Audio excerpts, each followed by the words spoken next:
ওরে আমার কষ্ট করে চুরি করা ধরা মাছগুলো কেন ছেড়ে দিতে হলো পুকুরে আবার? এর পিছনে লুকিয়ে আছে এক রহস্যময় ইতিহাস, শোনো তাহলে। দাও বন্ধুরা, তোমরা ভাবতে পারো যে আমি চুপচাপ মাছগুলো কেন এই পুকুরে ছাড়িয়ে দিলাম। দাও বন্ধুরা, চোরের 10 দিন গাড়ি তোরে 1 দিন, ঠিক আছে? চুরি করে মাছ ধরতে আইসি, আমি মালিকই দিয়ে ফেলাইছে। দৌড়ে তো গেলাম ওই মাঠ কিনা দৌড়ে গেলাম, 3 বালতিতে হুমড়ি খেয়ে পড়লাম। যদি না পড়তাম তালি আমারে আর কেউ ধরতে পারতো না আজকে। মানে যে পড়ছি পড়ে এই কামটা সারা গেছে।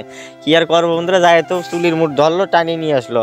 আনে তো যাকে ক্ষমা সালাম, আর মাছগুলো তো ছাড়ি দিতে গেলো। মাছ তো ছাড়ার উপায় নাই, মাছ তো ছাড়ি দিয়েছে। আরো 100 টাকা জরিমানা করছে গোবিন্দ।